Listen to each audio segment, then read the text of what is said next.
Hello students, स्वागत है आपका यूट्यूब चैनल इलेक्स गुरु पर।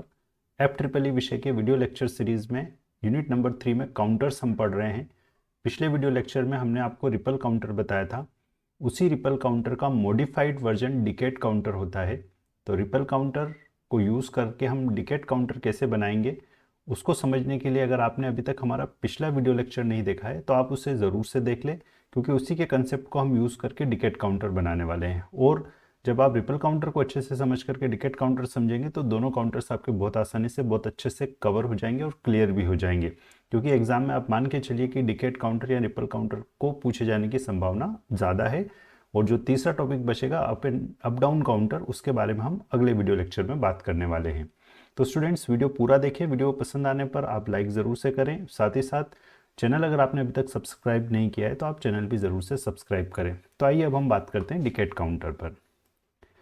स्टूडेंट्स, हम डिकेड काउंटर को बनाना समझने के लिए पहले रिपल काउंटर से ही चलेंगे। या हम ये समझ लें कि ये बोलते हैं कि जो रिपल काउंटर हमारा था वही रिपल काउंटर हम एज इट इज़ यूज़ करने वाले हैं कुछ मॉडिफिकेशंस के साथ। तो सबसे पहले आपको रिपल काउंटर को बनाना है। रिपल काउंटर हमने आपको पिछले वीडियो लेक्चर में बनाना अच्छे से समझाया था। आप उस प्रोसेस को एक बार और समझ लें। हमें यहाँ पर जो काउंटर बनाना है ये 4 बिट काउंटर बनाना है। देखिए, एग्ज़ाम में आप जब इसको लिखेंगे तो आप एक स्टेप अगर आपने अच्छे से समझा दी, उसके बाद आपने लिख दिया कि स्टेप से ये बाकी सारी कैरेक्टरिस्टिक टेबल या जो इसका जो टेबल रहेगा उसमें उन सभी स्टेट्स को आपका काउंटर फॉलो करता है। आप अगर ऐसा लिख देते हैं तो उसके बाद वो चल जाएगा। तो इम्पोर्टेंट यहाँ पर ये हो जाता है कि आप पहले ये समझ लें कि इनकी वर्किंग कैसी होती है और कैसे हम इन पर्टिकुलर काउंटर्स को आसानी से याद रख करके बना सकते हैं। तो देखिए, जो इम्पोर्टेंट पॉइंट्स पिछले वीडियो लेक्चर में हमने कवर किए थे और कैसे हमने बनाया था, उसी की हम बात कर रहे हैं। हमने ये जो आपका रिपल काउंटर या डिकेड काउंटर है ये 4 बिट काउंटर रहेगा। और ये 4 बिट काउंटर होने की वजह से इसमें 4 फ्लिप फ्लॉप हम यूज़ करेंगे और वो चारों ही फ्लिप फ्लॉप हम जेके फ्लिप फ्लॉप यूज़ करेंगे। और उनके जो इनपुट्स होंगे ये हमारा फ्लिप फ्लॉप 0 कहलाएगा, ये फ्लिप फ्लॉप 1 कहलाएगा, ये फ्लिप फ्लॉप 2 कहलाएगा और ये फ्लिप फ्लॉप 3 कहलाएगा। हर फ्लिप फ्लॉप का जो इनपुट है वो जेके है। और जैसे अगर ये फ्लिप फ्लॉप 0 है तो ये J0 K0, ये J1 K1 हो जाएगा, ये J2 K2 हो जाएगा। अगला जो आपका फ्लिप फ्लॉप है उसके इनपुट J3 K3 हो जाएंगे। और इन सभी फ्लिप फ्लॉप्स के जो आउटपुट्स हैं वो आउटपुट आप इसी टाइप से नॉमेनक्लेट कर देंगे। Q3 Q3 बार, ये आपका Q2 Q2 बार, ये आपका Q1 Q1 बार, क्योंकि फ्लिप फ्लॉप में दो आउटपुट होते हैं, ये Q0 Q0 बार। तो इस टाइप से आपको सबसे पहले 4 फ्लिप फ्लॉप बनाने हैं। इन चारों फ्लिप फ्लॉप को जो क्लॉक है, हमने आपको पिछले वीडियो लेक्चर में बताया था कि इनको जो क्लॉक है, पहले फ्लिप फ्लॉप का क्लॉक आप डायरेक्टली एक्सटर्नल क्लॉक आप देंगे जिसको हम काउंट पल्स बोलते हैं। काउंट पल्स यहाँ पर आएगी। बाकी सभी फ्लिप फ्लॉप्स के जो काउंट इनपुट हैं वो इनपुट आपके आउटपुट जो हैं वही रहेंगे। मतलब जो आउटपुट है फ्लिप फ्लॉप का, पिछली प्रीवियस स्टेज का जो फ्लिप फ्लॉप आउटपुट है वो नेक्स्ट स्टेज में क्लॉक इनपुट बन जाएगा। और इस वजह से इन फ्लिप फ्लॉप्स को हम, जब आपने देखा होगा जब हमने इनको नोमेनक्लेट किया था या इनका क्लासिफिकेशन बताया था, तब हमने बताया था कि ये जो फ्लिप फ्लॉप्स हैं, ये फ्लिप फ्लॉप चाहे आपका डिकेड काउंटर हो या आपका रिपल काउंटर हो, ये फ्लिप फ्लॉप एसिंक्रोनस काउंटर है, क्योंकि सभी फ्लिप फ्लॉप्स पर एक साथ हमने पल्स नहीं लगाई है। तो ये आपके आउटपुट भी हम यहाँ पर ऐसे ही दर्शा रहे हैं। ये Q3 आउटपुट है, ये Q2 आउटपुट है, ये Q1 आउटपुट है और ये Q0 आउटपुट है। तो इस टाइप से क्लॉक इनपुट हमने बना लिए। ये यहाँ से आपका काउंट पल्स आएगा और ये काउंट पल्स ही बेसिकली क्लॉक की तरह काम करेगा। एक और चीज़ हमने इंपॉर्टेंट यहाँ पर ली थी कि जितने भी J और K हैं, इन J और K को हमने 1 से टाई किया था। ये J और K हमारे सभी 1 से टाई हो रहे हैं। और ये जो J और K 1 से टाइड थे, इनको हमने सभी को एक साथ 1 इनपुट अप्लाई किया था। मतलब इन पर कंटिन्यूस हम क्या कर रहे थे, 1 अप्लाई कर रहे थे। वहाँ हमने उस फिगर में इस 1 को हमने थोड़ा सा नीचे की तरफ बनाया था। इस बार हम यहाँ पर ऊपर बना रहे हैं, थोड़ा जानबूझ के बना रहे हैं, क्योंकि अभी आप देख पाएंगे कि हमें कुछ एक एक्स्ट्रा कुछ करना होगा, उस एक्स्ट्रा वाले काम को हम नीचे की तरफ शो कर देंगे। तो ये हमने यहाँ पर क्या किया, कांस्टेंट 1 अप्लाई कर दिया सभी जे के फ्लिप फ्लॉप पर। और जब 1 हम अप्लाई कर देते हैं, मतलब अगर जे और के दोनों 1 हैं, यहाँ पर ये भी समझ लें हम फिर से, जे और के अगर दोनों 1 हैं, तो जब भी क्लॉक पल्स आएगी, जब भी काउंट पल्स यहाँ पर है, तो जब भी क्लॉक आएगी तब आपका आउटपुट जो है वो टॉगल करेगा। आउटपुट टॉगल करेगा, इसका मतलब ये हुआ कि 0 है तो आउटपुट 0 से 1 हो जाएगा, और 1 है तो 1 से 0 हो जाएगा। ये आपका अभी तक का हमारा डिकेड काउंटर का कंसेप्ट था। अब इस डिकेड काउंटर के कंसेप्ट में देखिए, हमने आपको ये एक्सप्लेन किया था कि जो मेरे आउटपुट हैं Q3, Q2, Q1 और Q0, ये आउटपुट्स इनिशियली 0 0 थे, और जब हमने इस काउंट पल्स को स्टार्ट किया तो ये 0 0 0 1 हो गया था। ये 1 इसलिए हो गया था क्योंकि जैसे ही पहला काउंट पल्स आएगा, देखिए यहाँ पर ये जो सर्कल बना हुआ है, ये सर्कल ये दिखाता है कि ये सभी flip flop negative level triggered है। मतलब जब भी मेरा आउटपुट 1 से 0 जाएगा, जब भी आउटपुट 1 से 0 जाएगा, जब भी यहाँ काउंट पल्स आएगी और ये 1 से 0 जाएगी, ऐसा जब भी होगा तब तब ये जो पर्टिकुलर फ्लिप फ्लॉप है ये रेस्पॉन्ड करेगा। तो ये रेस्पॉन्ड करेगा, अगर यहाँ पहले 0 है तो ये 0 से 1 हो जाएगा। अब इस वक्त जब ये वाला आउटपुट 0 से 1 हो रहा है, तो देखिए इस वक्त 1 से 0 वाला ट्रांजिशन नहीं है, इसलिए ये फ्लिप फ्लॉप एक्टिवेट नहीं होगा। तो यहाँ 0 बना था तो 0 ही बना रहेगा, यहाँ पे 0 पहले था तो 0 ही बना रहेगा, क्योंकि यहाँ पे भी कोई ट्रांजिशन नहीं है। जब तक 1 से 0 का ट्रांजिशन नहीं होगा तब तक आपका फ्लिप फ्लॉप का आउटपुट चेंज नहीं होगा। तो पहली क्लॉक में ये ऐसे चेंज हुआ था। फिर अगली क्लॉक जब आएगी तो अगली क्लॉक में ये 0 0 1 0 हो जाएगा। ये 1 0 कैसे हो जाएगा, क्योंकि जैसे ही नेक्स्ट क्लॉक आएगी तो नेक्स्ट क्लॉक पर, यानी जैसे ये नेक्स्ट नेगेटिव एज यहाँ पर आएगा, वैसे ही इस फ्लिप फ्लॉप का आउटपुट 1 से 0 होगा। अब इस फ्लिप फ्लॉप का आउटपुट 1 से 0 होगा, तो अभी हमने आपको ये कहा कि जब जब 1 से 0 होगा आउटपुट, तब तक आपका नेक्स्ट स्टेट ड्राइव करेगा। और नेक्स्ट स्टेट ड्राइव करेगा मतलब ये जो 0 बना हुआ था ये अब 0 से 1 हो जाएगा। तो ये तो 0 से 1 हो गया इस वाली स्टेज में, ये 1 से 0 हुआ, ये 1 से 0 हुआ, और 1 से 0 हुआ तो जिस फ्लिप फ्लॉप के क्लॉक पर ये 1 से 0 दिख रहा है वो वाला फ्लिप फ्लॉप एक्टिवेट हो गया। तो ये फ्लिप फ्लॉप एक्टिवेट हो गया, और एक्टिवेट हुआ तो यहाँ 0 था, टॉगल होगा, पहले 0 था तो अब 0 से 1 हो गया।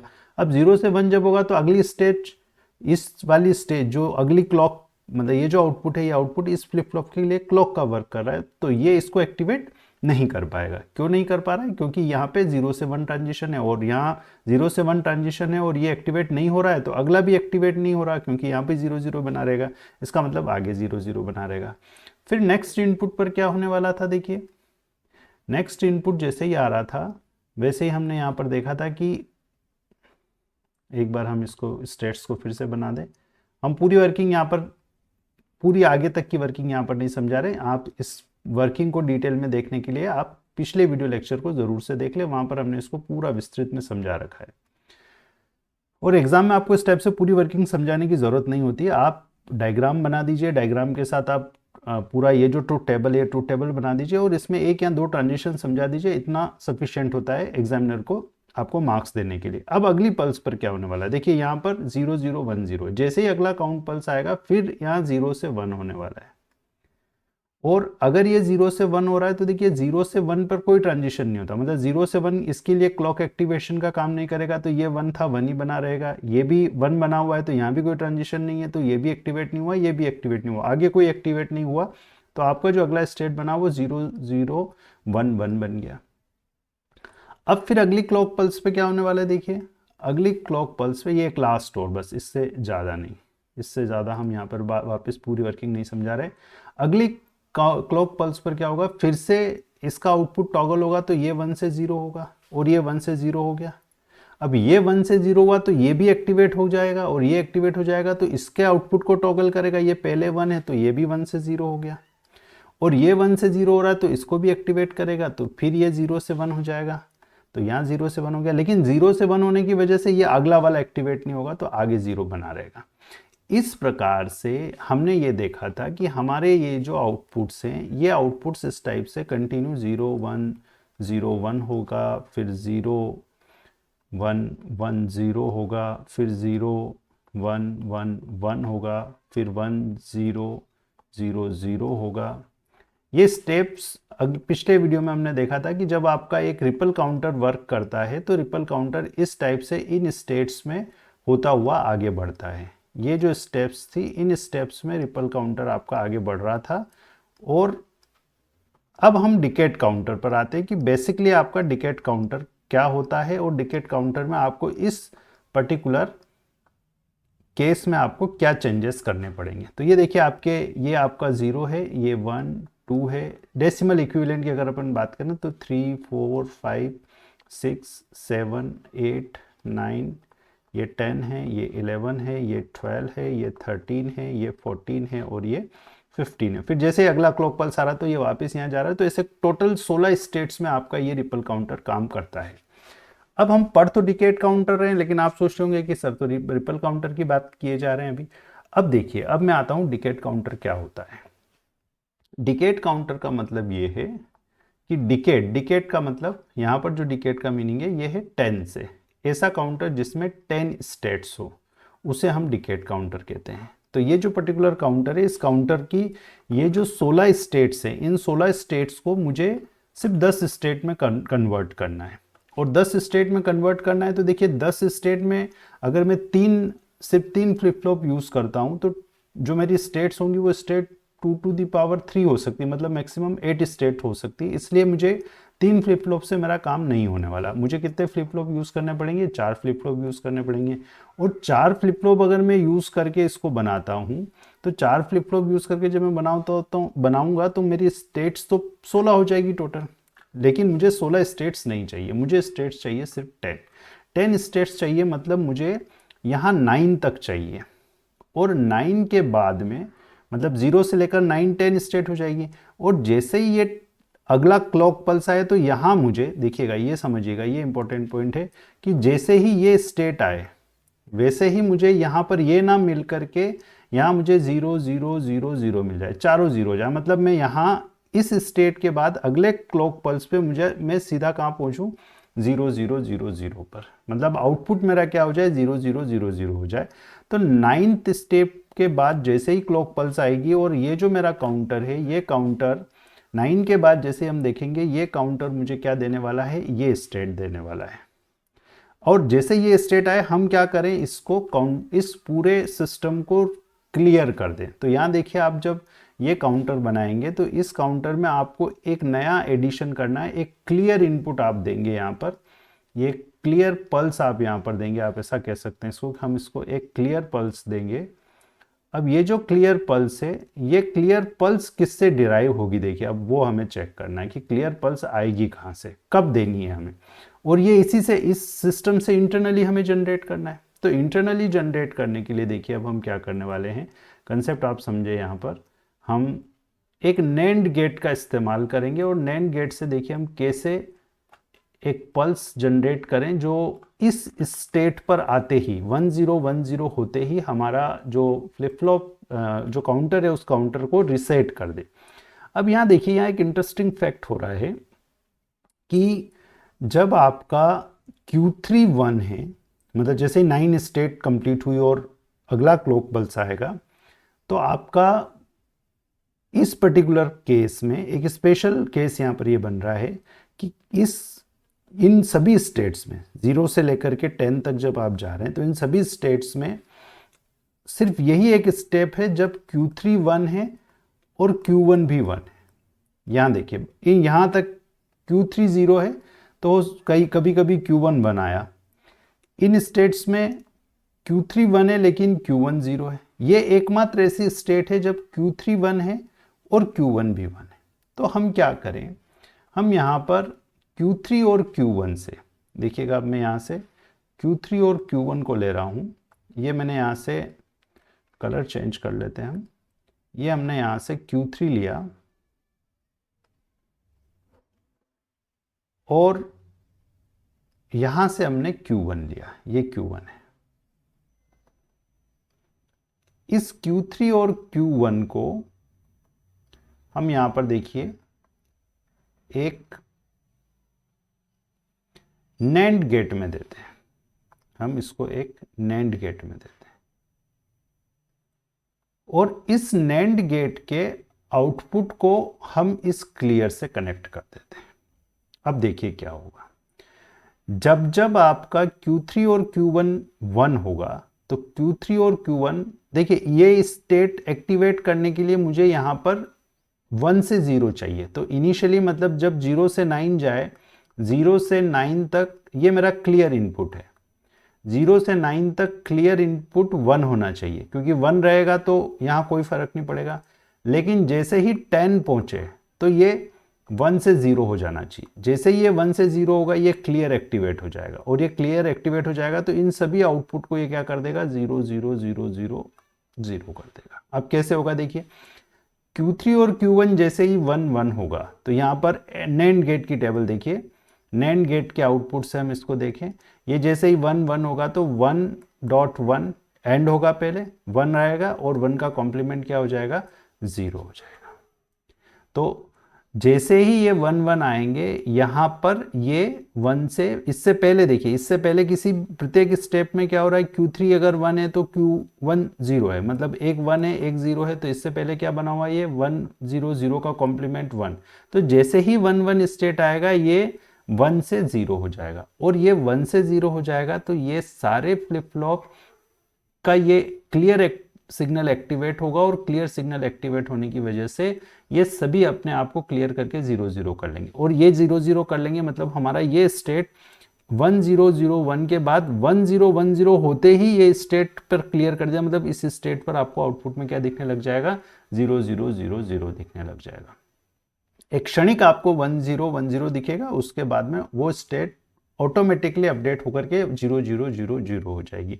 तो इस टाइप से आपका जो रिपल काउंटर है, उसी रिपल काउंटर को हम मॉडिफाई करके, मतलब आपको रिपल काउंटर का डायग्राम याद है, उस डायग्राम में सिर्फ आपको क्या करना है, एक क्लियर सिग्नल ऐड करना है, और साथ ही साथ एक नैंड गेट का अरेंजमेंट बनाना है जो Q3 और Q1 सिग्नल से का आउटपुट लेकर के और इनके क्लियर इनपुट पर जोड़ रहा है। एक्सप्लेनेशन में आपको ये बताना है कि डिकेट काउंटर एक रिपल काउंटर ही है, एसिंक्रोनस काउंटर है, 4 फ्लिप फ्लॉप का यूज होता है, 10 स्टेट्स होती हैं, और ये 0 0 0 से लेकर के 1 0 0 1 तक, मतलब 0 से लेकर 9 तक नॉर्मल काउंट करेगा। जैसे ही इसका स्टेट 10 होगा वैसे ही क्लियर नैंड गेट के इनपुट्स पर 1 1 होने की वजह से आउटपुट इसका 1 से 0 होगा, और 1 से 0 आउटपुट होते ही ये सारे फ्लिप फ्लॉप्स क्या हो जाएंगे, क्लियर हो जाएंगे, और क्लियर हो जाएंगे तो 0 0 0 0 स्ट्रेट में वापस आपका काउंटर चला जाएगा। इस प्रकार से डिकेट काउंटर 0 से लेकर के 9 तक हमेशा काउंट करता रहेगा, या 10 स्टेट में हमेशा काउंट करता रहेगा। तो स्टूडेंट्स, उम्मीद करता हूं कि आप एग्जाम में इसको आसानी से लिख सकते हैं, और लिखने के लिए आप याद रखिए आपको इस टाइप से ये पूरी वर्किंग यहाँ 0 0 0 0 से लेकर के 1 0 0 1 तक लाने की जरूरत नहीं है। आप सिर्फ इतना बता दीजिए कि ये जो फ्लिप फ्लॉप्स है ये नेगेटिव एज पर ट्रिगर होते हैं, जब इनिशियली इन पर सब पे 1 लगा हुआ है, J और K 1 लगा हुआ है, इसकी इस वजह से ये टॉगल करेंगे जब जब क्लॉक पल्स पर 1 से 0 होगा। जैसे शुरुआत में सबसे पहले आप बता सकते हैं कि ये सभी 0 हैं, जैसे ही काउंट पल्स आएगी तो पहले फ्लिप फ्लॉप का आउटपुट 0 से 1 होगा, लेकिन 0 से 1 होने, और यही आउटपुट हमने अगले स्टेप के जो फ्लिप फ्लॉप हैं उनके क्लॉक इनपुट पर लगा रखा है, इसलिए वो चूंकि यहाँ 0 से 1 हो रहा है तो वो अगली स्टेप को एक्टिवेट नहीं करेगा, तो सभी 0 0 बनाए रहेंगे। अगले में जब भी 1 से 0 ट्रांजिशन किसी भी आउटपुट में होगा तो वो अगले स्टेट के फ्लिप फ्लॉप को एक्टिवेट करेगा, जिससे उसके आउटपुट में टॉगल हमें मिलेगा, अर्थात 0 से 1 और 1 से 0 आउटपुट मिलेगा, और ये डिफरेंट स्टेट्स हमें मिलेंगी। जैसे ही स्टेट 10 पर पहुंचेगी वैसे ही ये सिस्टम एक्टिवेट होगा और ये क्लियर होकर के 0 0 0 0 बना रहेगा।